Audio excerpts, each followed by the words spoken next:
Então, uma coisa, De Luca, é a pressão de vapor, uma outra coisa é a pressão atmosférica, são coisas distintas. Pressão atmosférica é a pressão causada pelos gases da atmosfera. Pressão de vapor é a pressão causada pelo o líquido que evapora e as moléculas aqui, né, que estão em constante agitação, causam uma pressão, chamada pressão de vapor. A gente coloca como PV, né? Pressão de vapor, subscrito V. Se eu tenho, né, imagina, né, as moléculas evaporam, quais moléculas que evaporam? As moléculas que estão aqui na superfície do líquido, né? Quando essas moléculas evaporam, novas moléculas chegam aqui, ó, ocupam o lugar dela, né, dessa molécula que evaporou aqui, por exemplo, ó, ocupa o lugar dela, porque essa aqui vai sair, né? Ocupa o lugar dela para quê? Para evaporar também, né? Mas no caso de uma solução, e numa solução a gente sabe que tem soluto, né? Já não tem mais solvente puro. O que acontece? O soluto está ocupando um espaço, um local que era do solvente. Então, esse solvente que está aqui embaixo, ó, ele só vai evaporar se esse soluto sair dessa posição, mas esse soluto está atrapalhando. Então, ou seja, a taxa de evaporação aqui, ó, quando eu tenho uma solução, a quantidade de moléculas no estado vapor vai ser menor do que quando eu tenho só o solvente puro. Entendeu? Beleza? Então, sempre, a pressão de vapor de um solvente puro vai ser sempre maior do que a pressão de vapor da solução, né? Vai ser sempre maior, né? Lembrando que a gente está tratando aqui de um soluto, né? Um soluto, De Luca, um soluto que não evapora, né? Um soluto, por exemplo, cloreto de sódio, né? NaCl, os íons Na+, e Cl-, eles não evaporam. A gente chama de soluto não volátil, né? Quando a gente coloca um soluto volátil, aí a coisa começa a complicar um pouco, né? Mas a gente está tratando de uma situação ideal aqui, tá? Uma situação ideal, no qual o soluto não evapora. O soluto vai ficar aqui, vamos dizer assim, infinitamente atrapalhando a evaporação do meu solvente, tá bom? Isso causa um primeiro efeito, né? Um primeiro efeito coligativo. O que é o primeiro efeito coligativo? Né? O primeiro efeito coligativo chamado de tonoscopia. O que é tonoscopia? É um efeito coligativo que tem a ver com o abaixamento da pressão de vapor, da PV, tá? Por que é chamado de propriedades coligativas? Porque propriedades coligativas são propriedades que dependem da quantidade de partículas ou quantidade de soluto. Não depende da natureza do soluto, depende só da quantidade. Por quê? Quanto mais soluto, De Luca, eu colocar aqui, ó, quanto mais partículas de soluto tiver atrapalhando, menor vai ser, mais vai baixar a pressão de vapor em relação ao solvente puro. Então, a tonoscopia é uma propriedade que depende, né, da quantidade de soluto. Então, o que a gente viu? Né? A gente viu que a pressão de vapor de um solvente puro, ela é uma curva aqui, ó, meio que exponencial, tá vendo?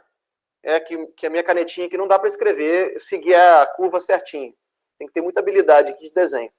Eu já não tenho naturalmente, aqui muito menos. Então, a pressão de vapor do solvente puro é uma curva exponencial, tá vendo? É igual as curvas que eu mostrei aqui anteriormente, ó. Uma curva exponencial, ó. Todas curvas exponenciais. E aí o que acontece? Isso seria a curva de solvente puro. Quando eu acrescento um soluto, o que acontece? Eu tenho agora uma solução. E aí a pressão de vapor, ela cai, tá vendo? A pressão de vapor, ela cai para novas pressões de vapor. E aí, ó, a gente tinha uma pressão de vapor quando, numa temperatura T qualquer, quando eu tinha um solvente puro, agora eu tenho uma pressão de vapor quando eu tenho um soluto, ou seja, quando eu tenho agora uma solução. Isso aqui, ó, gera um ΔP, né? Um abaixamento que a gente chama, ó. Isso aqui é um abaixamento da pressão de vapor, ok? conhecido como ΔP, ou seja, a variação da pressão de vapor. A pressão de vapor ela caiu para qualquer temperatura que você pegar, ó, ela vai cair, tá vendo? Chamado de tonoscopia, ou efeito tonoscópico. Alguém quer perguntar alguma coisa?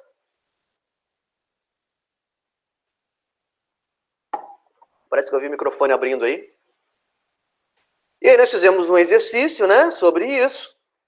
E aí eu parei exatamente na parte de matemática, né? A questão é, quanto que vai cair essa pressão de vapor? Né? Quanto que vai cair essa pressão de vapor? Essa pressão de vapor vai cair dependendo da quantidade de soluto que eu colocar. Quanto mais soluto eu colocar, ou seja, vai ser diretamente proporcional, né? Vai ser diretamente proporcional à quantidade de soluto. Quantidade de soluto seria qual é a percentagem de soluto que eu tenho, né? Qual é a percentagem de soluto, ou qual é a percentagem de solvente que eu tenho? Eu tenho, por exemplo, 95% de solvente e 5% de soluto, né? Ou seja, a pressão de vapor ela vai ser 5% menor, né? Comparada com solvente puro, né? Então, a pressão de vapor depende, né, da solução, depende da quantidade de soluto que eu coloco, ou depende, de outras palavras, de quanto solvente eu tenho, né? Pensando nisso, o cara fala. Professor, Diga. as duas curvas, elas vão ter, tipo, a mesma diferença, tipo, uma temperatura X, uma temperatura Y, vai ter a mesma diferença de Sim, vapor. a Ah, mesma tá. diferença. Aqui não está muito bonitinha essa curva, não está muito bem desenhada, né? Mas você teria a mesma diferença, tá? O ΔP que seria igual para qualquer temperatura, tá bom? A pergunta foi boa. Pensando nisso, um cara chamado Raoult, ou Raul, se lê Raul, Raul mesmo, em português, ele descreveu uma equação matemática para você calcular a pressão de vapor da solução quando você quando você coloca um soluto, né? Ele disse, ó, a pressão de vapor da solução vai ser igual à pressão do solvente se ele fosse puro, vezes esse X do solvente aqui, ó. O que é esse X do solvente? Esse X aqui a gente viu em gases, estudo dos gases. Isso aqui é chamado de fração molar. Fração molar. O que é a fração molar? A fração molar, pessoal, seria mais ou menos, né? Quantos por cento em mols eu tenho de solvente, por exemplo? Quantos por cento em mols eu tenho de solvente? Então, sei lá, por exemplo, né, vamos supor que eu tenha 100% de solvente. Se eu tiver 100% de solvente, significa que a fração molar, né, de solvente, né, em número é igual a 1. É igual a 1. Se eu coloco aqui, ó, a pressão de vapor da solução vai ser igual a 1 vezes a pressão de vapor do solvente puro. Ou seja, em outras palavras, a pressão de vapor da solução vai ser igual à pressão de vapor do solvente, porque o valor aqui vai ser 1. É lógico. Na verdade, eu não tenho solução. Se eu tenho 100% de solvente, eu não tenho solução, eu tenho solvente puro, né? Lembrando que a fração molar é um número que vai de 0 até 1. E como é que a gente calcula a fração molar? Ó, a fração molar do solvente é igual, ó, esse X que está aqui dentro, ó, é igual ao número de mols do solvente dividido pelo número de mols total. Portanto, esse número aqui, ó, esse X de solvente nunca vai ser maior do que 1. Vai ser sempre menor do que 1. Ou seja, esse número vai estar compreendido entre 0 e 1 ou 0 e 100%, dado aí em percentagem molar que a gente chama, né? Ou seja, o número de mols de solvente vai ser a fração molar do solvente, né? A fração molar do solvente vai ser igual ao número de mols do solvente dividido pelo número de mols do solvente de novo mais número de mols do soluto, né? E eu vou fazer um exercício envolvendo essa equação aí chamada lei de Raul. Fazer, na verdade, 2 problemas, tá? Vamos lá, ó. Primeiro exercício diz assim: calcule a pressão de uma solução, ó, calcule a pressão de uma solução, pressão de vapor, tá, nesse caso, de uma solução que tem 95% em mol de água e 5% em mol de sacarose, numa temperatura onde a pressão de vapor do solvente é 40 kPa. Então é só substituição de fórmula, tá? Ó, o que a gente sabe pela lei de Raoult? A gente sabe que para eu calcular a pressão de vapor de uma solução, eu preciso saber a pressão de vapor do solvente puro vezes a fração molar do solvente. Ok? Fração molar do solvente. Qual é a pressão de vapor da solução? Eu quero saber qual é. Igual a. Qual é a pressão de vapor do solvente quando ele era puro? A pressão de vapor do solvente quando ele era puro vale aqui, ó, a unidade 40 kPa, tá vendo? 40 kPa é a pressão de vapor do solvente puro. Então, substituindo 40 vezes a fração molar do solvente puro. Qual é a fração molar do solvente? Ele está dizendo no problema, ó. Calcule a pressão de uma solução 95% em mol de água e 5% de sacarose, ou seja, a água é o solvente e a sacarose, né, que é o açúcar de casa aí, é o soluto. Ele colocou 5% de sacarose. Então, qual é a fração molar do solvente? É 95%, ou 0,95, né? Ou 0,95, já deu direto para a gente. Ou 0,95, ok? Que é aqui, eu tirei de onde disso? Tirei dos 95%. Então, a pressão de vapor da minha solução vai ser igual a quantos agora? 40 vezes 0,95, que dá 40 vezes 0,95, que dá 38. 38 unidade quilopascal. Se ele perguntasse assim, qual é a variação da pressão de vapor? Quanto que variou? Quanto que era antes? 40. Quanto que é agora? 38. Então, a variação foi de quantos? Foi de 2 kPa. Ok? Essa é a variação da pressão de vapor. Ou seja, o quanto diminuiu a pressão de vapor aqui no gráfico, ó. Qual foi o delta aqui, ó? Quanto diminuiu quando eu acrescentei um soluto. Compreenderam? Compreenderam aí?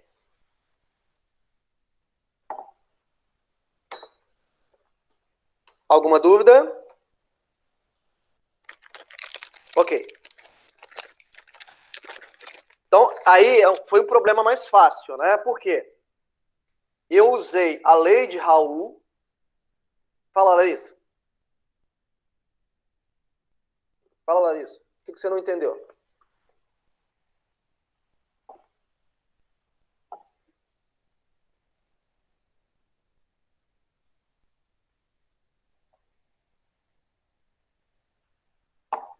Eu preciso saber o que você não entendeu.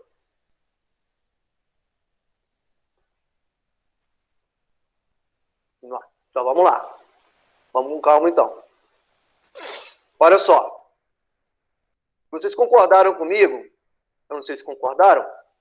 Que a adição de um soluto, faz com que a pressão de vapor diminua. Certo? A adição de soluto faz com que a pressão de vapor diminua.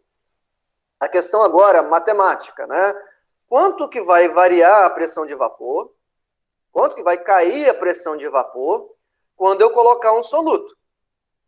Esse cálculo a gente faz pela lei de Raoult. Ou seja,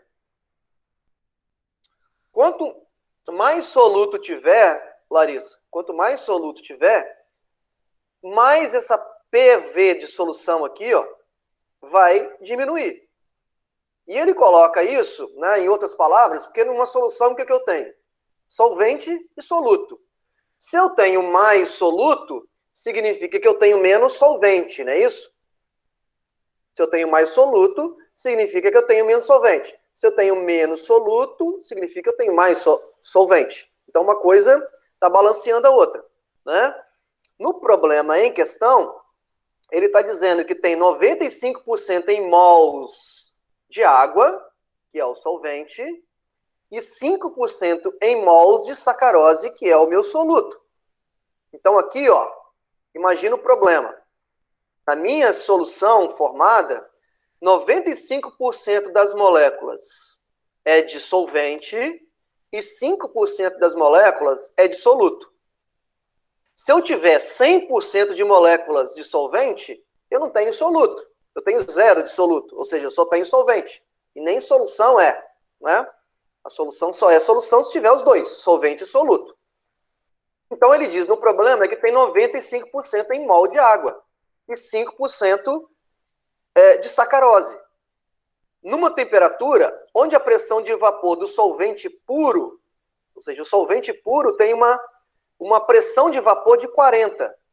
Ou seja, a pressão de vapor do solvente puro, aqui do gráfico, ó, é 40. Ele quer saber quanto que vai cair essa pressão quando eu acrescentar 5% de soluto. Em outras palavras, seria isso. E como é que a gente resolveu isso? Ó, a gente resolveu substituindo na equação. Pressão de vapor da solução, que eu quero descobrir, vai ser igual à pressão de vapor do solvente, que é dado, que é conhecido, que é 40, o problema deu, 40 kPa, vezes quantos por cento de solvente eu tenho. Quantos por cento de solvente eu tenho? Eu tenho 95%, ou 0,95. Ou seja, 40 vezes 0,95 vai dar 38 kPa. 38 kPa. Ou seja, a pressão que antes era numa temperatura que era 40, caiu para 38. A variação foi de quantos? A variação foi de 2. Entendeu?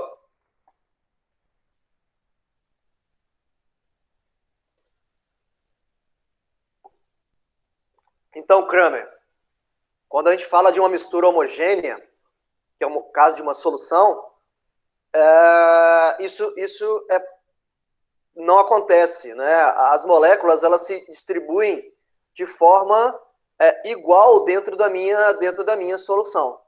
Então, o desenho aqui pode até te induzir a afirmar isso que você está dizendo, né? Que a pessoa tem mais moléculas de um lado do que do outro, né?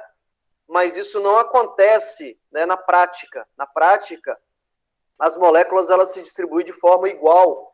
As moléculas de soluto e solvente, elas se distribuem de forma igual, resultando num sistema homogêneo, né, como o nome está dizendo. Né? Isso é uma natureza da própria solução. Isso tem a ver com uma propriedade chamada entropia, tá? Tem a ver com uma propriedade chamada entropia, que é uma propriedade termodinâmica que não vale a pena a gente falar agora. Mas a pergunta foi legal. Vamos lá. Questão número 2 aqui, uma questão mais elaborada agora, Larissa. Diz assim, ó. No início deste ano, pesquisadores descobriram que o óleo de cravo, o cravo que a gente usa para alimento e tudo, fazer doce lá, né? O óleo de cravo, ali, aquele cheiro, né, característico do cravo, é devido a uma substância orgânica chamada eugenol. É uma molécula chamada eugenol, que pode ser utilizado no combate à cárie.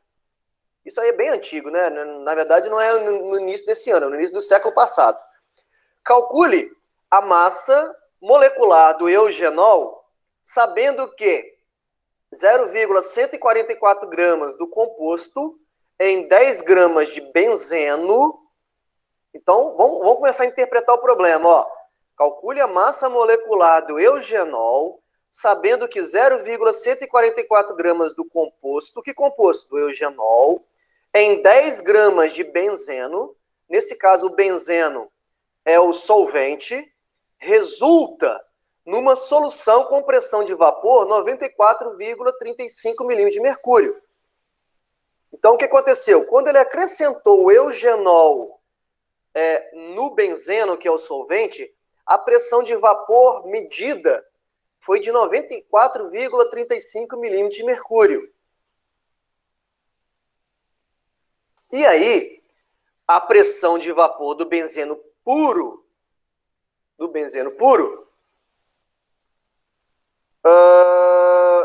na mesma temperatura, é de 95 milímetros de mercúrio.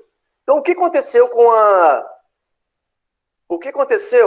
a pressão de vapor? Ó, a pressão de vapor do benzeno puro é 95 milímetros de mercúrio e caiu para 94,35 milímetros de mercúrio, tá vendo? Mas o que tem a ver? O que tem a ver massa molecular? O que tem a ver massa molecular com pressão de vapor? Eu não tenho, né? Não dá para entender muito bem a relação entre as duas coisas. Vocês estão me ouvindo aí, pessoal? Tá tranquilo o áudio aí? Ok, obrigado. Então, olha, eu tenho uma variação na pressão de vapor quando ele colocou um soluto, nesse caso, ele colocou o eugenol, né, uma substância orgânica, no benzeno, que agora é meu solvente. Então, a gente vai fazer uma analogia aqui, ó, água, solvente, agora o benzeno é solvente. Sacarose era o soluto, agora é o eugenol que é o soluto. Né? E a partir dessas informações, a gente vai calcular o que ele está querendo, que é a massa molecular. Né? Inclusive, pessoal, de curiosidade, né, historicamente falando, essa era uma forma experimental de laboratório da gente determinar a massa molecular de uma substância. Né? A gente ia para o laboratório, por exemplo, lá, você extraiu uma substância lá de uma planta, né, uma planta da Amazônia, tudo mais, e você extraiu essa substância, isolou ela, e você quer determinar a massa molecular dela, né, já que é uma substância desconhecida. A gente ia para o laboratório, levava essa substância e media quanto que caía a pressão de vapor do líquido, do benzeno, por exemplo, nesse caso, quando eu acrescentava uma determinada massa desse composto. E a partir daí, né, e vamos lá, a pressão de vapor, existe equipamento para medir, tá? Existe uma forma de medir. E aí, você, a partir desse decaimento da pressão, você conseguia determinar a massa molecular. Lógico que isso não usa mais, tem equipamentos mais modernos para realizar esse tipo de medida, né? Mas vamos lá, vamos tentar substituir aqui, ó. Ficaria assim, ó. Pressão de vapor, então, da minha solução vai ser igual a pressão de vapor do solvente puro vezes a fração molar do solvente. Ok? Sendo que a fração molar do solvente é igual ao número de mols do solvente dividido pelo número de mols do solvente mais o número de mols do soluto. Ok? Então, substituindo aqui dentro, ó, ficaria assim. Pressão de vapor da solução vai ser igual à pressão de vapor do solvente, do SV, vezes a fração molar do solvente, que vai ser número de mols do SV, dividido por número de mols do SV de novo, mais número de mols do soluto. Eu só substituí ali a fração molar, a fórmula da fração molar. Por que eu substituí? Porque é a partir daqui que a gente vai descobrir a massa molar, tá? Vamos lá. A pressão de vapor da solução e a pressão de vapor do solvente puro, ele deu? Ele deu aqui, ó, no problema, ó.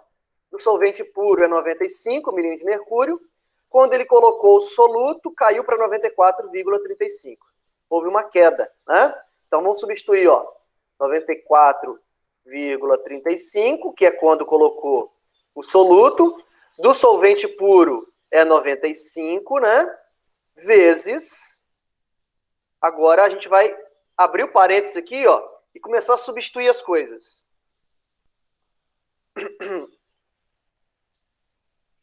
Vamos começar a substituir as coisas, né? Lembra que eu falei, o que é número de mols, né? Número de mols, pessoal, o número de mols, né, é a massa da determinada substância dividido pela sua massa molar, né? O que seria, então, o número de mols do solvente? O número de mols do solvente seria a massa do solvente dividido pela massa molar do solvente. E quem que é o solvente no meu problema? O solvente no meu problema é o benzeno, que é o C6H6. Ele deu a fórmula aqui, tá vendo? Ó? Quanto de benzeno que ele usou? Ele usou 10 gramas. Então, a massa do benzeno aqui, ó. Opa! A massa do benzeno é 10 gramas. 10.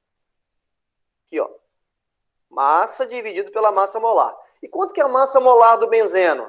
A massa molar do benzeno, A fórmula é C6H6. C6H6, o carbono é 12, o hidrogênio é 1. 6 vezes 12 dá 72. 72 com mais 6, 78. 78. Ok? Então já coloca aqui o número de mols do solvente, ó, tá vendo? Embaixo da equação, número de mols do solvente de novo. 10 dividido por 78, mais o número de mols do soluto. Quanto que vale o número de mols do soluto? Seria a massa do soluto dividido pela massa molar do soluto. Qual é a massa do soluto que ele deu no problema? Ó, 0,144 gramas. 0,144 gramas. Dividido pela massa molar do soluto, que é o que ele quer saber. Ok? Então, a gente vai ficar com uma equação aqui, ó. Vai ficar com uma equação com uma única incógnita, que seria massa molar do eugenol, nesse caso, que é o que o problema está pedindo. Jode a gente fazer, Deluca. A gente vai ter que fazer a continha, né? Vai ter que dividir aqui 10,78, 10,78. Depois multiplicar cruzado, né? Multiplicar cruzado aqui, multiplicar o 95 que está fora do parênteses, multiplicar cruzado lá fora. Aí vai ficar com uma incógnita só. Eu não vou resolver isso não, tá? Eu só montei aí o problema e depois... Ah, Larissa, para de sacanagem. E depois é só resolver a matemática disso, que é muito simples. Pelo amor de Deus. Aí só voltando, né, pessoal? O problema é que pediu a massa molecular do eugenol, que está aqui, ó, que é a incógnita que está faltando. Você vai descobrir a massa molecular. Tá bom? Só toma muito cuidado aqui com o arredondamento, né? Porque como a variação aqui é muito pequena, ó, variou de 94,35 para 95, né? A variação foi de 0,65. É uma variação muito pequena. Então, na hora de você fazer multiplicações aqui, ó, se você começar arredondando já no início, o seu cálculo final, o seu resultado final, vai sair um resultado tudo torto, né? Então, é bom sempre levar algumas casas decimais e resolver e arredondar lá no final do cálculo, tá? Mas, enfim, o que a gente fez? Ó, a gente só substituiu na equação da lei de Raul, que vai ter alguns problemas lá na lista, tá? Para vocês fazerem. Substituímos aqui algumas as variáveis que foram dadas, né? Os parâmetros que foram dados. Lembrando aqui, ó, disso aqui, né? Que é importante. Lembrando dessa relação aqui, o número de mols e a massa dividido pela massa molar.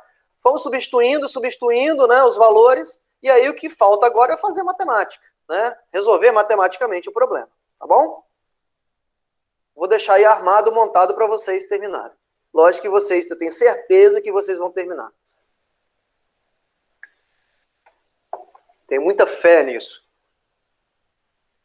Alguma dúvida aqui, pessoal, em relação à substituição das variáveis? Posso prosseguir?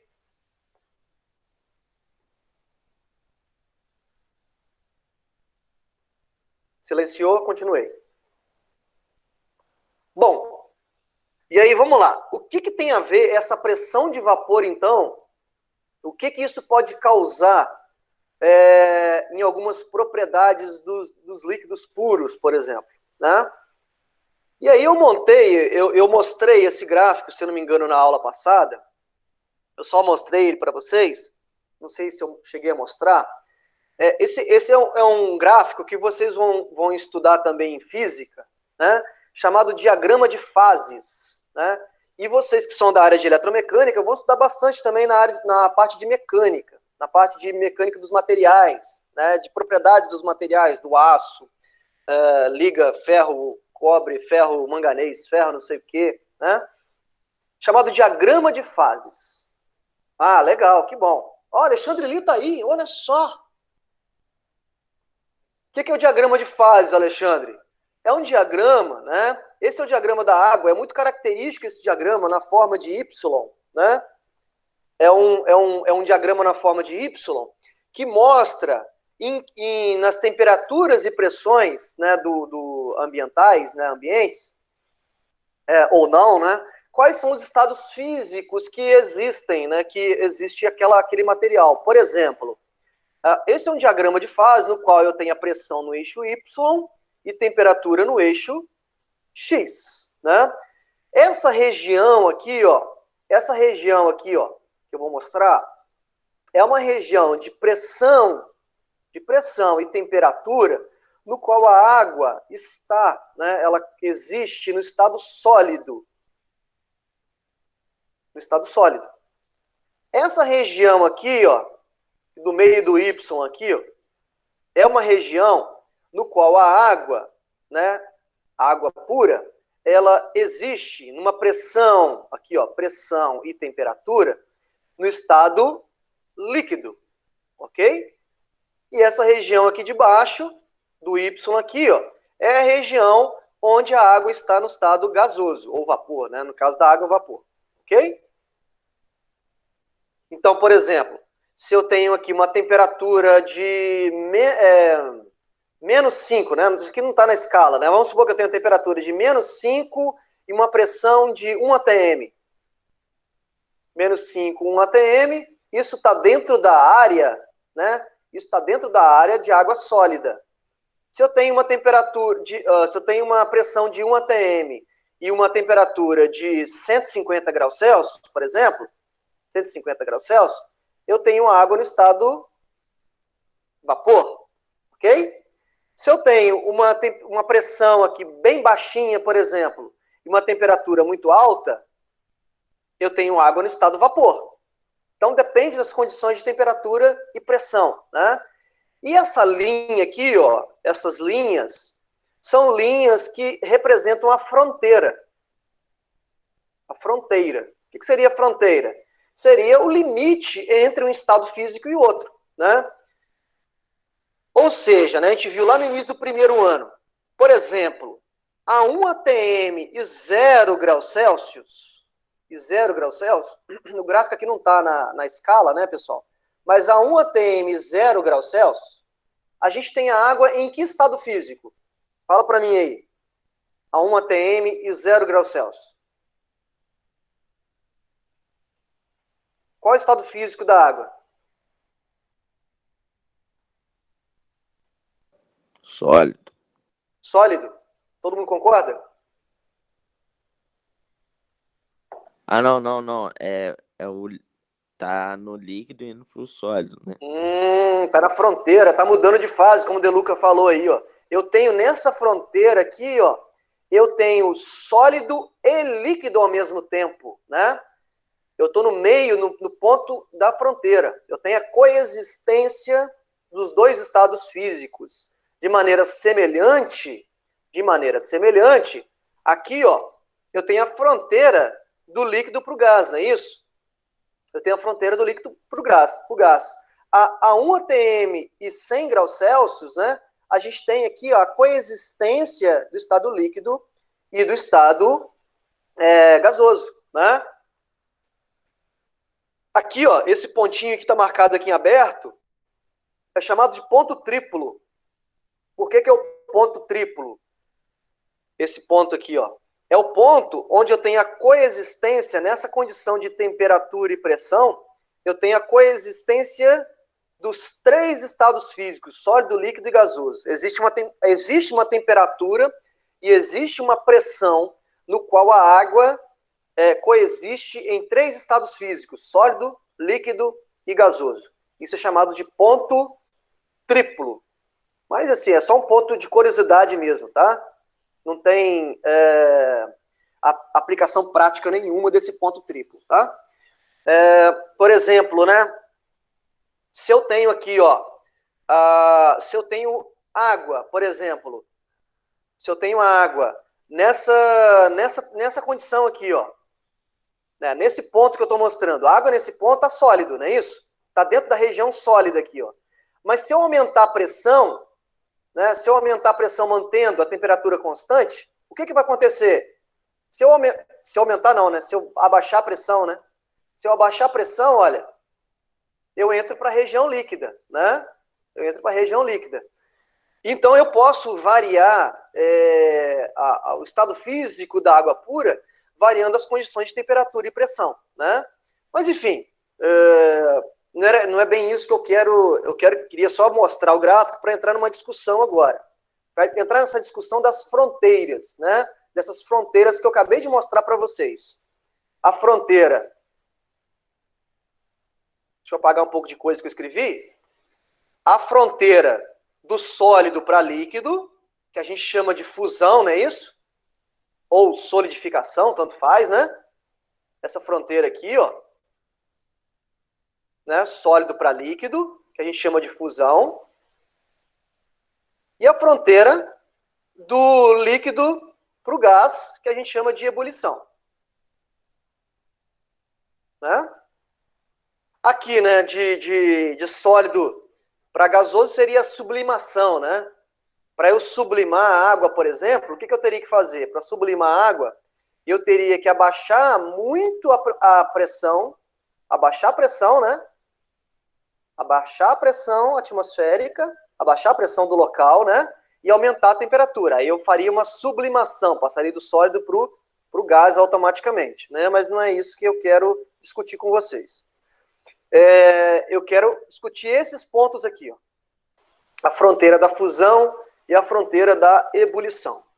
Esse gráfico é um gráfico da água pura, um diagrama de fases da água pura.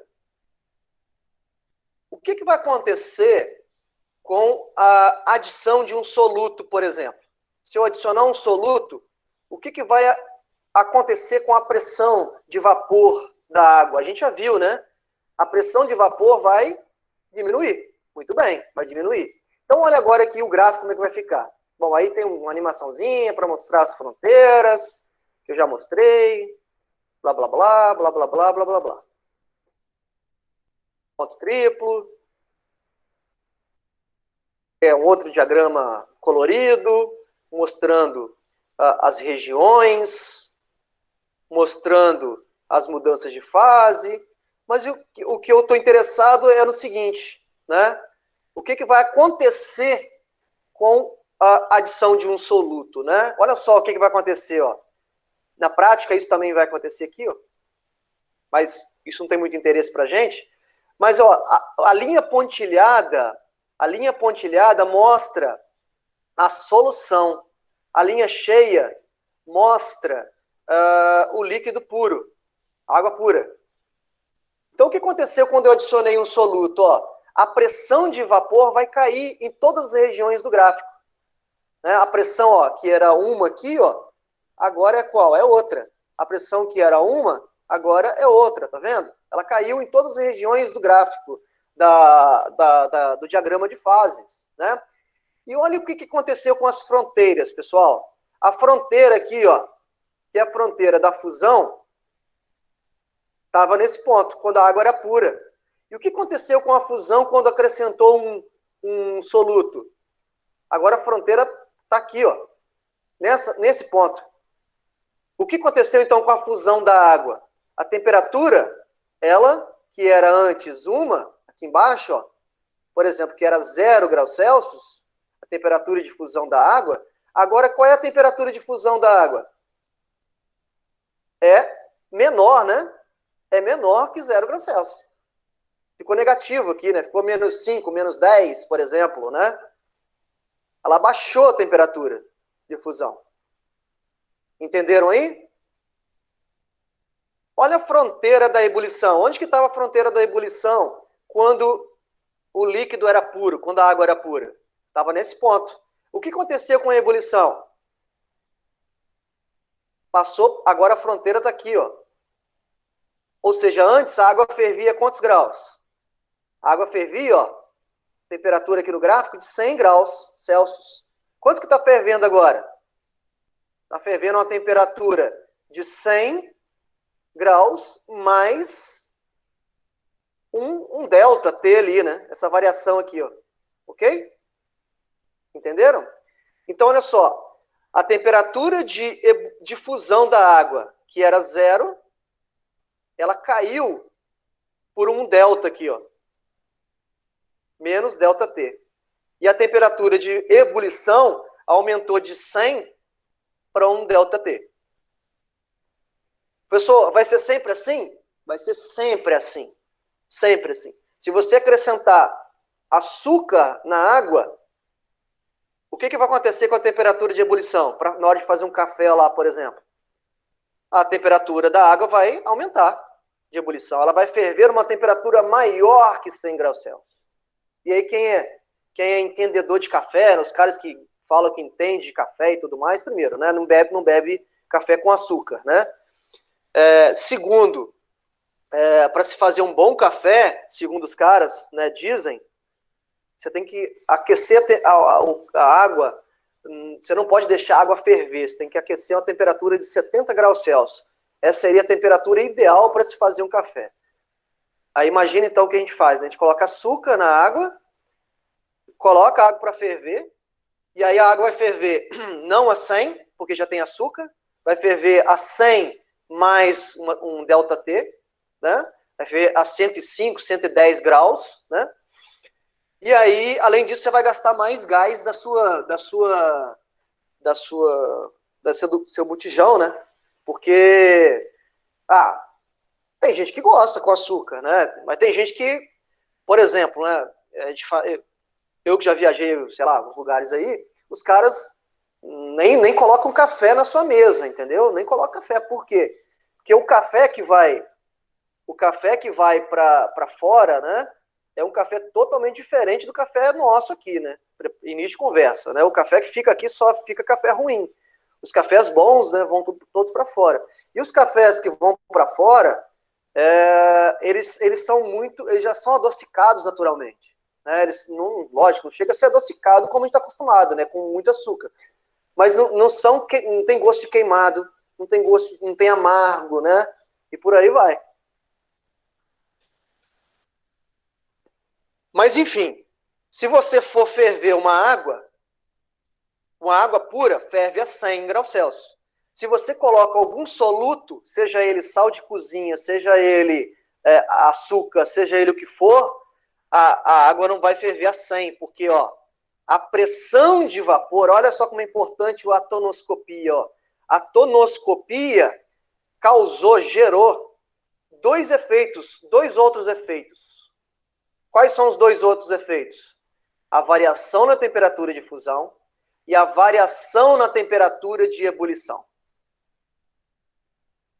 De fato, vai fazer com que a água congele a uma temperatura menor que 0 graus Celsius. Então, se você colocar água mais açúcar para congelar, vai precisar de uma temperatura menor para congelar, porque a temperatura sempre vai cair de fusão.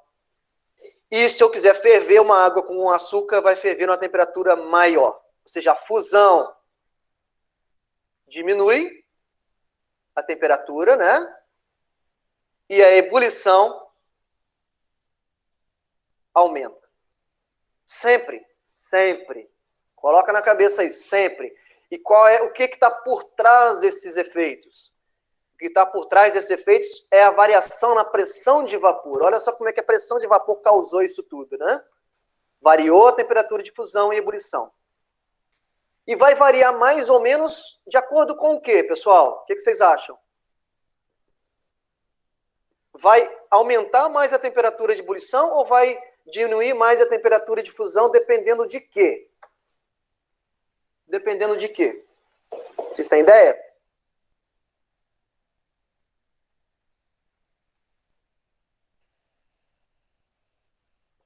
Larissa, déficit de atenção.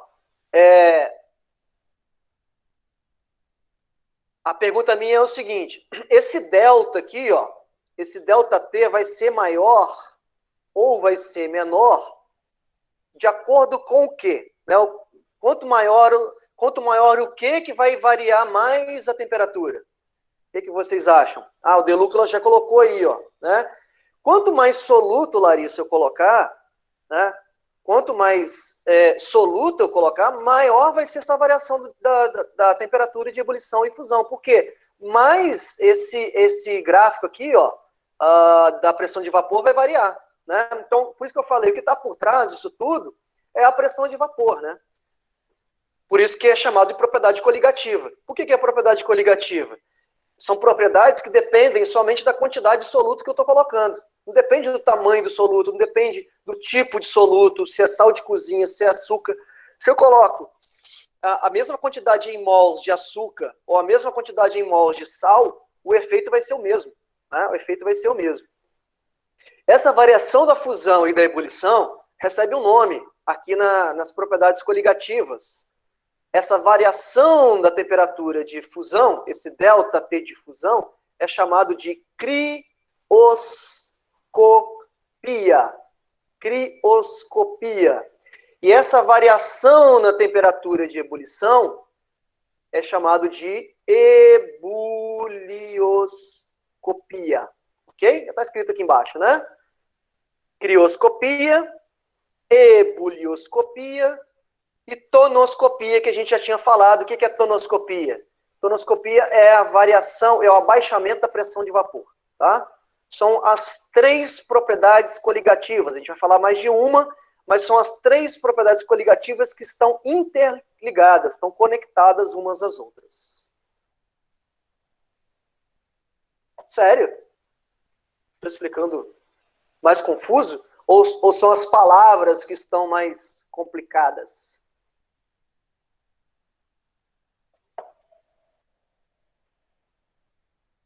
Você deve ter dormido mal essa noite.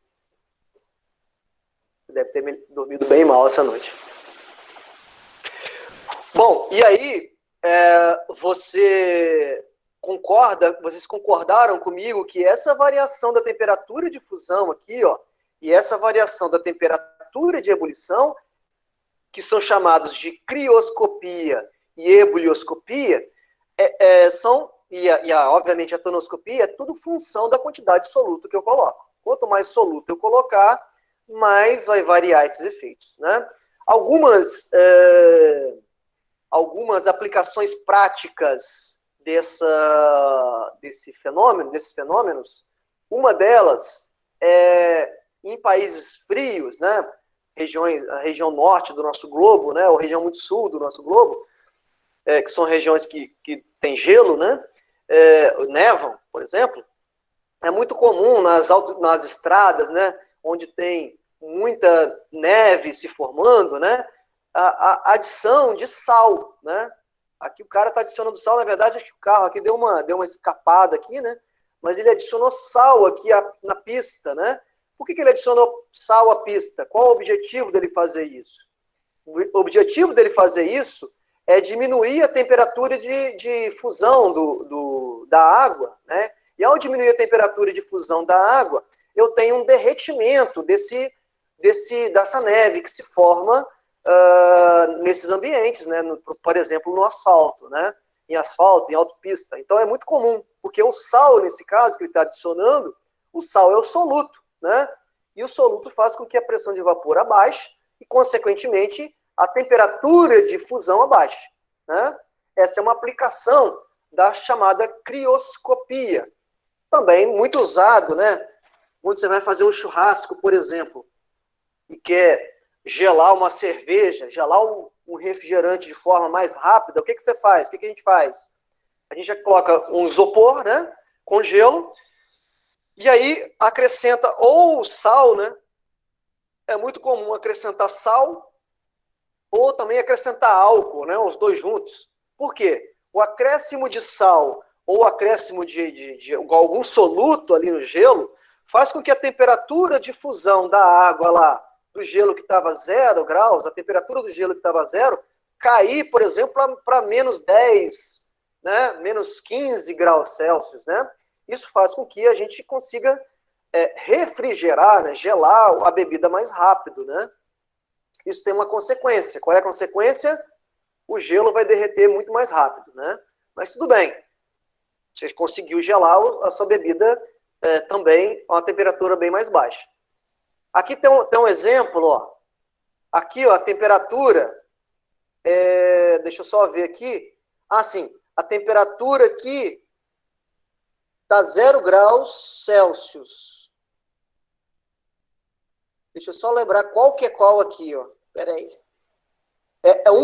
Um é gelo, o outro é gelo com sal. Deixa eu só ver a escala do termômetro, como é que está aqui. Sim, aqui, ó. Aqui está zero, está vermelho, aqui seria só gelo. Aqui é gelo mais sal de cozinha. Na escala aqui a escala vermelhinha, né? Nem está aparecendo aqui, está lá para baixo, mostrando que a temperatura caiu de forma muito brusca aqui, caiu de forma muito radical lá para menos alguma coisa, né? De modo que o termômetro nem consegue mostrar aqui, tá? Então, a adição, você pode até fazer experimento em casa, inclusive, né? A adição de sal, né?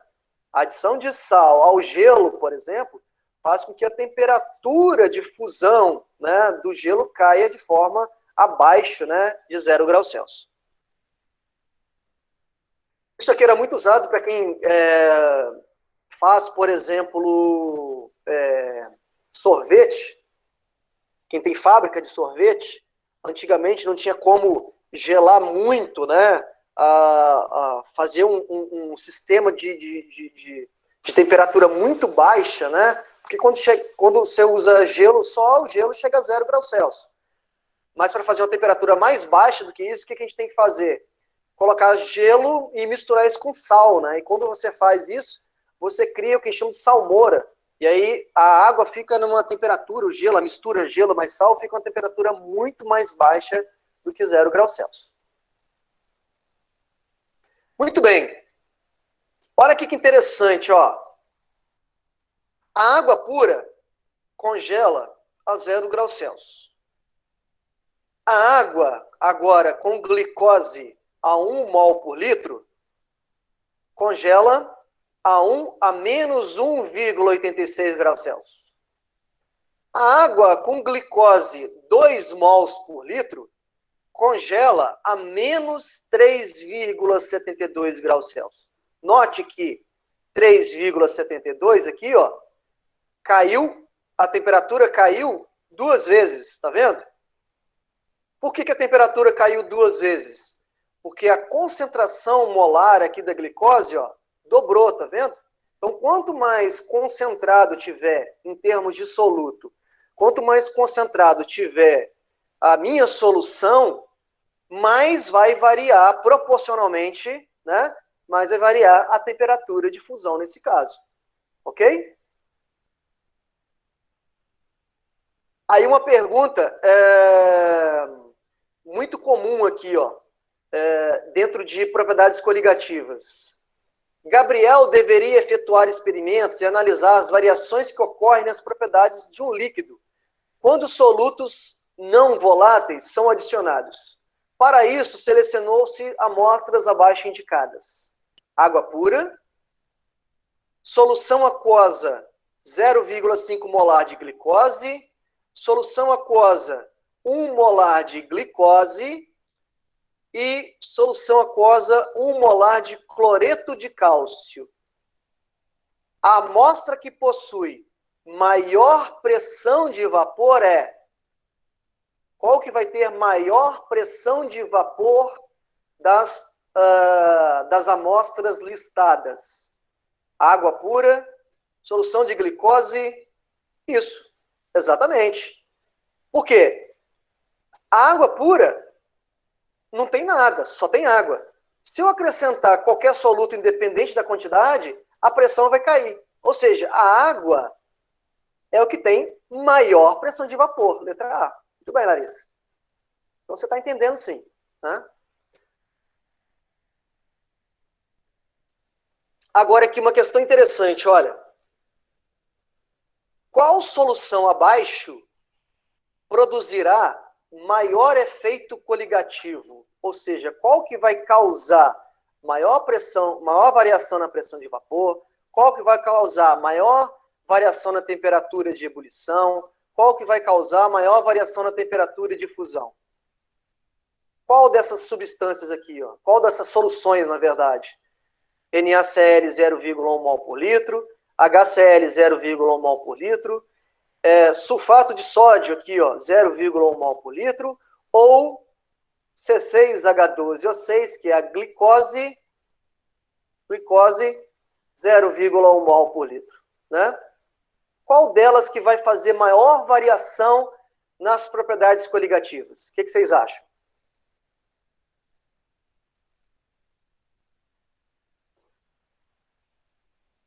Ué, professor, tá igual, porque a concentração é a mesma. Não é isso? Todos vão causar a mesma variação, né? Porque aqui é 0,1, aqui é 0,1, aqui é 0,1, aqui é 0,1 mol por litro. Seria isso?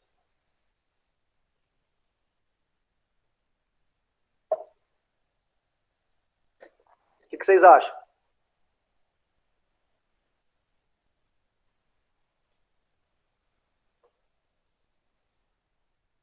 Depende, Larissa. Não, depende, na verdade, não depende da substância. A propriedade coligativa depende da quantidade de soluto, do número de soluto, quantidade de soluto, vamos colocar assim. Não depende do tipo de substância, só depende da quantidade. Aqui tem uma pegadinha.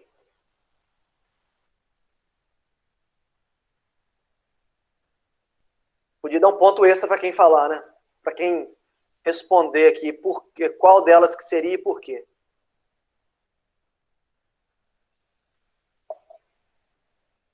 Isso aqui 100% é só para dizer que esse ácido aqui, ó, ele libera, né, todos os íons H+, né? Todos os íons H+ são liberados. 100% do H+ é liberado. Tem a ver com a força do ácido, né? Ácido fraco, ácido forte. Faz diferença sim, Kramer. Mas nesse caso aqui não faz diferença não.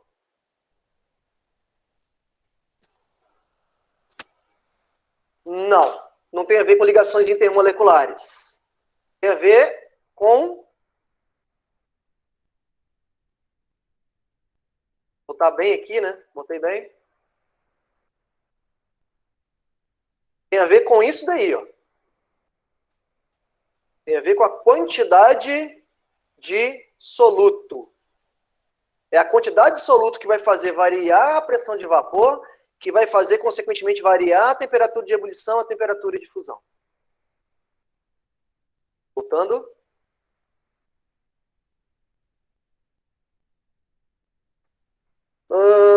Eduardo, massa molar maior, isso não vai influenciar na quantidade de mols, né? Por quê?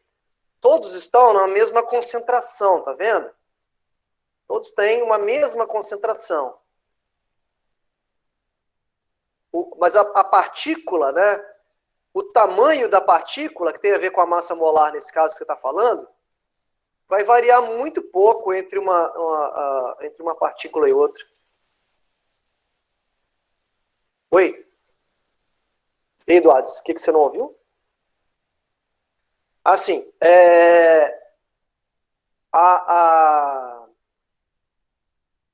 então, como eu disse, né, depende da quantidade de soluto que eu tenho. Depende das partículas, do número de partículas que eu tenho. E não do tamanho da partícula. E não do tamanho. Você está dizendo, Eduardo, que o tamanho teria a ver com a massa molar. Não tem a ver com o tamanho. Tem a ver com a quantidade. O tamanho vai influenciar muito pouco aqui nessa questão. Tem a ver com a quantidade. Isso aí, tamanho não é documento.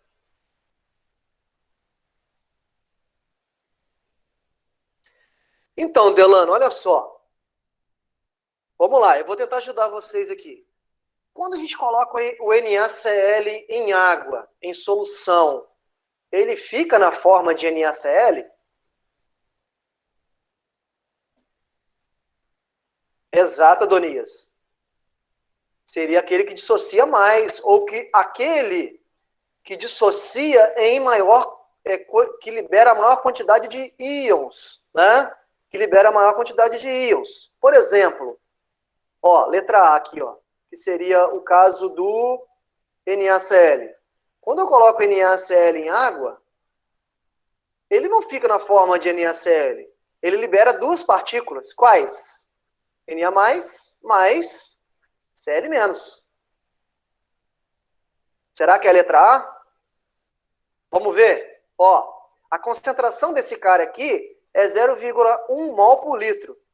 Então, ele vai liberar 0,1 mol por litro de Na+, e 0,1 mol por litro de Cl-.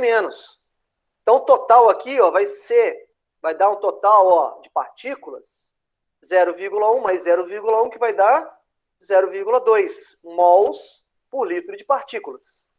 Ok? 0,2 mols por litro de soluto. Perfeito. Na verdade, soluto não, de partículas de soluto. Né? Mais certo seria isso. E a letra B? Vamos ver a letra B? HCl. HCl, quando eu coloco em água, ele ioniza, liberando H+, mais Cl-. Como é 100%, ou seja, 0,1 mol por litro aqui, vai ser 0,1 mol por litro aqui, e 0,1 mol por litro aqui. Total, 0,2 mol por litro. Então, vejam, em termos de variação, Larissa e todo mundo aí que está prestando atenção, em termos de variação lá da propriedade coligativa, o NaCl e o HCl irão causar a mesma variação. Por que vão causar a mesma variação? Porque a quantidade de partículas que eles liberam é igual. Ok? A quantidade de partícula está igual, é 0,2 e 0,2. Eles empatam em termos de temperatura de ebulição, temperatura de fusão, eu digo a solução, tá? A solução preparada com esses solutos vão ter a mesma temperatura de ebulição, vão ter a mesma temperatura de fusão e vão ter a mesma variação da pressão de vapor, mesmo sendo substâncias diferentes. Sacaram aí? Entenderam? Vamos olhar a letra C agora, ó. Olha a letra C. Na2SO4. Na2SO4. Quando eu dissocio esse cara em água, ele libera, ó, ligação iônica se quebra aqui, Na+, mais SO4, o 2 aqui, ó, é a carga do ânion, 2 menos. Né? Só que eu tenho 2 sódios aqui, tá vendo? Ó? 2 sódios. Então eu tenho que balancear, ó. 2 aqui na frente. Ok? Então aqui a concentração era quantos? 0,1 mol por litro. Aqui vai ser quantos? 2 vezes 0,1. E aqui vai ser quantos? 0,1. Total aqui vai dar quantos? 2, 0, vai dar 0,2, com mais 0,1 vai dar 0,3 mols por litro. Então, esse cara aqui, ó, da letra C, mesmo ele estando, ó, todos eles, os 3 agora, por enquanto, estando numa mesma concentração, esse da letra C, ele libera mais íons, e, consequentemente, a quantidade de partículas liberadas que vão atrapalhar lá a pressão de vapor vai ser maior. Nesse caso aqui, ó, o sulfato de sódio é o que vai liberar mais partículas e, portanto, por enquanto, é o que vai causar maior variação na pressão de vapor, maior temperatura de ebulição, maior temperatura de fusão. Ok? Posso prosseguir para ver aqui a outra alternativa? Seria a letra D, que vocês falaram? Alguém falou assim, professor, tem mais átomos aí na glicose, né? E tudo mais. Então, isso poderia ser um fator, né, importante, não sei o quê. Só que o que acontece? A glicose, que é o caso da letra D, a glicose, que é o C6H12O6, é uma substância que, quando eu coloco em água, ela não dissocia, né? Tanto é que existe aquele experimento lá da ciência básica, né? Ele não conduz eletricidade. Por que uma solução de açúcar não conduz? Porque não gera íons. Se eu coloco em água, ela vai continuar sendo C6H12O6. Ela não se dissocia, ou seja, aqui que era 0,1 mol por litro, vai continuar sendo 0,1 mol por litro. Na verdade, a letra D é o exemplo de solução que vai produzir menos íons, menos partículas de todos os listados. Né? Se a pergunta dele é Qual solução abaixo produzirá menor efeito coligativo? A alternativa seria a letra D. Mas como a pergunta dele é qual a solução abaixo produzirá maior efeito coligativo? Maior efeito coligativo, ou seja, aquele que vai variar maior a pressão de vapor, maior a temperatura de ebulição, maior a temperatura de fusão, vai ser aquele que produziu a maior quantidade de íons. Nesse caso, a letra C de casa aqui nesse caso. Ok? Fala, Larissa.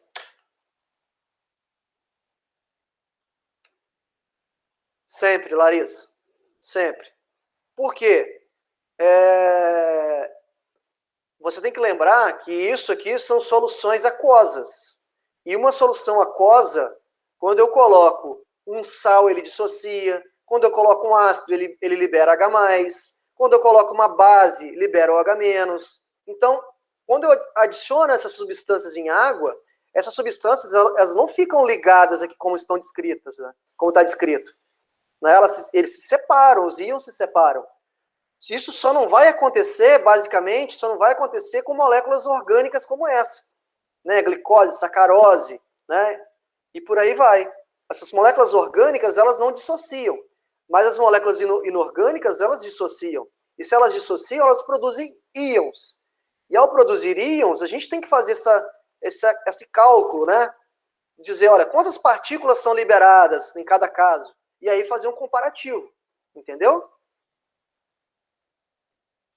E fazer um comparativo. Tá? Bom, estou terminando a aula aqui. Fala. Ô, Fabielle, Diga-me. só uma pergunta. Aqui, nós consideramos que todos têm 100% de aproveitamento, porque, pelo que eu pude entender, só estava afirmando que a B teria 100% de aproveitamento. Sim, 100% de dissociação, é isso que tu quer dizer, né? Isso. A gente considera que todo mundo está 100% dissociado, tá? Todo mundo. Tá. Não só... É porque essa questão de ionização, ela é muito mais evidente para ácidos, porque tem ácidos que são fracos, né? E ácidos que são fracos, alguns deles não tem lá o alfa, que a gente chama de 100%. Mas os sais, por exemplo, como é o caso do cloreto de sódio, o sulfato de sódio, já está intrínseco que eles, já é assim, da natureza deles, que eles dissociam 100%. O NaCl é um sal, o sulfato de sódio é um sal, né? Então, eu não preciso falar que é 100%, porque já é natural dele ser 100%, tá bom? Ao contrário de um ácido, que pode ter um ácido que não é 100%, tá? Ok. Então, eu vou terminar a aula aqui com uma situação, né, com um problema, é o seguinte. Da mesma maneira que a gente calculou a variação da pressão de vapor usando a lei de Raoult, a gente pode calcular qual vai ser a nova temperatura de ebulição ou a nova temperatura de fusão, por exemplo, quando eu acrescento um soluto. Então, vamos lá. Vamos supor que eu pergunte assim, qual vai ser a nova temperatura de ebulição da água quando eu colocar 10 gramas de açúcar de casa? Qual vai ser a nova temperatura de ebulição da água quando eu colocar 200 gramas de açúcar na água? Lógico, a temperatura de ebulição vai variar mais quando eu colocar mais soluto. Né? Quanto mais soluto eu colocar, maior vai ser a variação da temperatura de ebulição. Né? E essa variação da temperatura de ebulição e de fusão, consequentemente, como eu disse, ela é proporcional à quantidade de soluto. A variação aqui, o delta, né, é proporcional à quantidade de soluto, em mols, tá? Em mols. E aí existe uma equação para a gente calcular isso. Essa equação aqui, a variação da temperatura de ebulição é proporcional aqui, a esse M. Esse M. Esse M aqui, é chamado de molalidade. Molalidade. A gente já viu a molaridade. Agora a gente está vendo o Cebolinha falando aqui. Molalidade. O que seria a molalidade? Molalidade, eu não falei lá em unidade de concentração, porque é uma unidade que a gente vai usar só nesse caso, tá? O que é a molalidade? Molalidade é o número de mols do soluto dividido por quilo do solvente. Então, assim, é uma unidade muito exclusiva para a gente aplicar aqui nesses problemas. Então, ó, a variação da temperatura de ebulição, o ΔTE, é igual a uma constante dada, conhecida, chamada constante ebulioscópica. Por que constante ebulioscópica? Porque a gente está trabalhando com a variação da temperatura de ebulição, vezes a molalidade da solução, vezes I, que é chamado de fator de Van 't Hoff. Fator de Van 't Hoff. Está escrito lá embaixo, né? Aqui, ó. Fator de Van 't Hoff. Eu vou explicar o que é esse fator de Van 't Hoff, tá? Aplicado aqui num problema. Então, vamos supor que eu queira descobrir qual vai ser a nova temperatura de ebulição da água quando eu coloco um determinado soluto, tá? De forma semelhante, eu tenho a variação da temperatura de fusão. Variação da temperatura de fusão. A variação da temperatura de fusão é igual a uma constante, que é diferente dessa constante aqui em número, mas tem a mesma ideia, que é chamada constante crioscópica. Por quê? Porque eu estou falando agora de variação da temperatura de fusão, vezes M, que é a molalidade, que é a mesma ideia que eu falei aqui anteriormente, vezes I, que é o fator de Van 't Hoff. Então, quanto maior a molalidade, maior vai ser a variação da temperatura de fusão. Maior vai ser a variação da temperatura de fusão. E, de novo, esse K aqui, chamado constante crioscópica, é um valor dado. Está aqui, ó, a tabela das constantes crioscópicas e constante ebulioscópica dos solventes mais comuns, né? Por exemplo, aqui a gente vai trabalhar muito com solvente água, né? Qual vai ser a temperatura da água quando eu acrescentar tantos gramas de um determinado soluto, né? A gente vai usar essas constantes aqui, ó. Tá? Mas vamos lá, vou dar um exemplo aqui para ficar mais fácil vocês entenderem a aplicação dessa equação. Diz assim, ó, qual seria o ponto de ebulição? Qual seria o ponto de ebulição de uma solução contendo 6,5 gramas de etilenoglicol, aqui o etilenoglicol, em 200 gramas de água, um composto anticongelante comumente utilizado em automóveis, logicamente Europa e Estados Unidos. Então lá o que eles fazem? Para a água do radiador não congelar do motor, eles adicionam essa substância para evitar com que a água congele. No nosso caso aqui, seria evitar com que a água ferva, né? A temperatura muito alta. Mas isso seria a ideia da adição desse soluto aqui. Ele adiciona 6,5 gramas de etilenglicol em 200 gramas de água, que é o meu solvente. Ele quer saber qual é a temperatura de ebulição quando eu colocar esse soluto em água, né? Então, o que a gente vai fazer? Ó, vai usar a equação. E como é que a gente usa a equação? Ó, a variação da temperatura de ebulição vai ser igual a constante ebulioscópica vezes a molalidade vezes I, que é o fator de Van 't Hoff.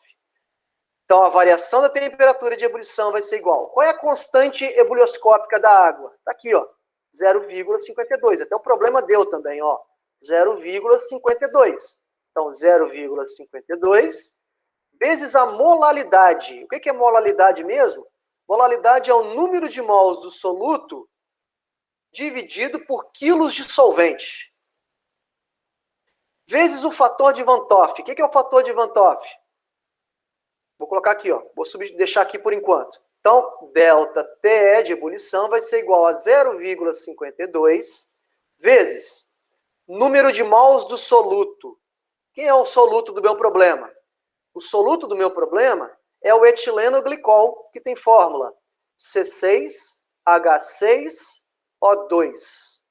E a massa que ele está usando é 6,5 gramas. Então, o número de mols do soluto vai ser a massa do soluto dividido pela massa molar do soluto. Dividido por quilo do solvente. Quanto de solvente ele está usando? Ó, ele está usando 200 gramas, que equivale a 0,2 quilos. Vezes o fator de Van 't Hoff.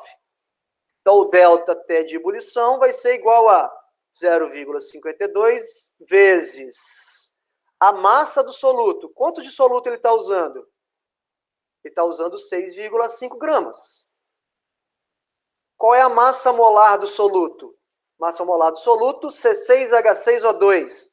Vai dar 6 vezes 12, vai dar 72, mais 6 hidrogênios, mais 32 do oxigênio, que vai dar 110 a massa molar. Então, substituindo, 110, dividido por 0,2, vezes o fator de Van 't Hoff. Agora sim, o que seria o fator de Van 't Hoff, pessoal? Presta atenção nisso agora.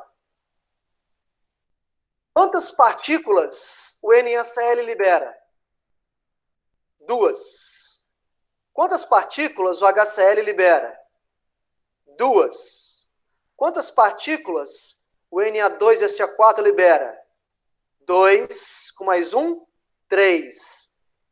Esses números que eu estou falando para vocês é o fator de Van 't Hoff. Então, o fator de Van 't Hoff para o NaCl, que libera 2 partículas, o I é igual a 2.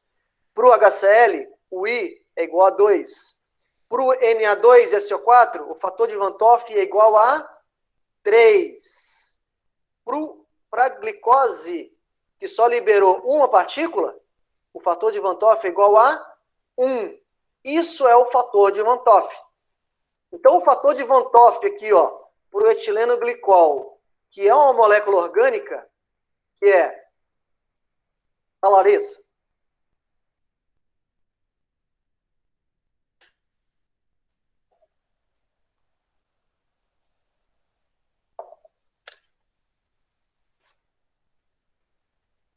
Fala, Larissa. Qual é a pergunta?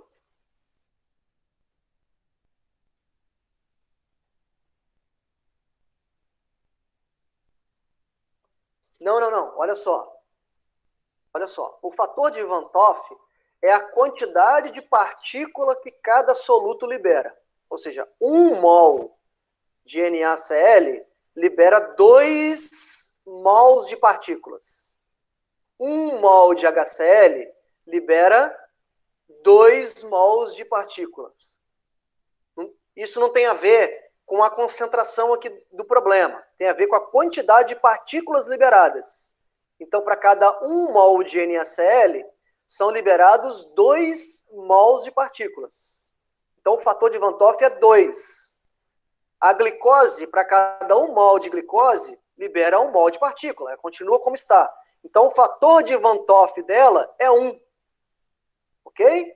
O fator de Van 't Hoff é 1. Isso acontece também com o etileno glicol, que é o meu soluto. O etileno glicol, que é o C6H6O2, é uma molécula orgânica que não dissocia em cátion e ânion. Portanto, o fator de Van 't Hoff dessa molécula é 1.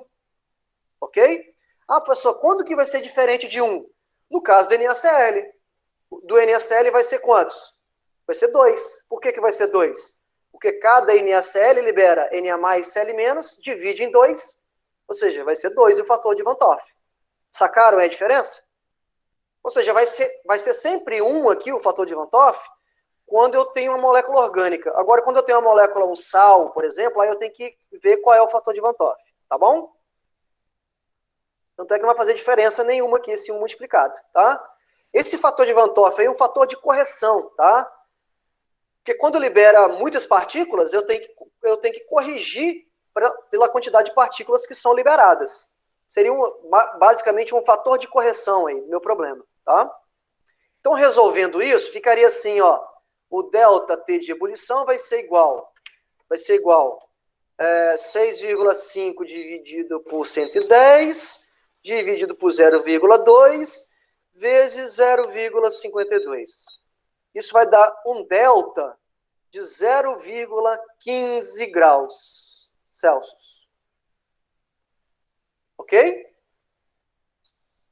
A pergunta dele é: qual vai ser a temperatura de ebulição da água, nesse caso, quando ele colocou esse etileno glicol, essa molécula orgânica, quando ele acrescentou na água? Fala para mim, qual que vai ser a temperatura de ebulição da água? Qual que vai ser a nova temperatura de ebulição? Vai ser 0,15 graus Celsius? Não. 100,15. Perfeito. A temperatura de ebulição vai ser 100 mais a variação. Ok? Que vai ser, nesse caso, 100,15 graus Celsius. Pessoal, variou muito pouco. Variou muito pouco porque ele colocou muito pouco de soluto também, né? Colocou quantidade bem pequena, 6,5 gramas é bem pequeno. Aí uma coisa importante que vocês têm que lembrar agora para a gente finalizar a aula, tá? Vocês vão encontrar nessas equações, o que vocês vão encontrar, pessoal, vai ser o delta. E aí vocês vão ter que lembrar o seguinte: esse delta nunca vai vir com sinal, ok? Nunca vai ser calculado com sinal, porque o K não tem sinal, a constante não tem sinal, a massa não tem sinal. Então, essa delta vai ser em módulo, ok? Vai ser em módulo. O que vocês têm que lembrar? O que vai ser importante lembrar? Quando eu acrescento um soluto, a temperatura de ebulição aumenta e a temperatura de fusão diminui. Então, o delta que vocês encontrarem, no caso da ebulição, vai ser somado e no caso da fusão vai ser subtraído. Ok? Entenderam aí? Então, o delta aqui, ó, de fusão aqui que vocês encontrarem, vai ser em módulo. Mas vocês têm que lembrar que esse delta, quando é o caso da fusão, né, que a gente discutiu lá atrás, ó, por que eu tenho que diminuir? Porque a temperatura de fusão, ela cai. A temperatura de ebulição, ela aumenta. Então, quando é o cálculo aqui da ebulioscopia, eu somo. Quando é o caso da crioscopia, eu subtraio. Tudo bem? Toma muito cuidado que isso pode ser aí uma rasteira, aí, principalmente quando a gente fala de Enem, né? O cara coloca lá as alternativas e coloca uma alternativa no qual ele está somando uma temperatura que deveria diminuir, né? Por quê? Porque você tem que lembrar que a temperatura de fusão diminui e a temperatura de ebulição aumenta sempre, né? E esse sinal não vai ser, não vai sair no cálculo que você fizer. Ele não vai ser dado no problema, tá bom? Alguma dúvida, pessoal?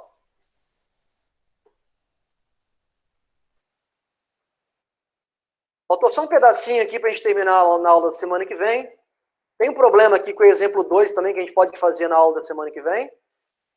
E vai faltar uma última propriedade coligativa, que é bem rápido, chamado de osmometria, ou também chamado de osmose. E vocês já viram isso, provavelmente já viram isso em biologia. Mas a gente vai ver aqui com enfoque na química, tá bom? Que é também chamado de uma propriedade coligativa. Ok? Tá muito bom para a aula de hoje já.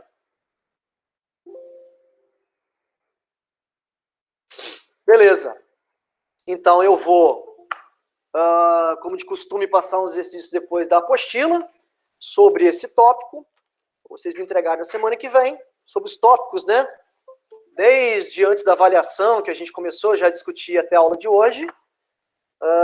Vou passar lá uma lista e aí vocês me entregam para a semana que vem, tá bom?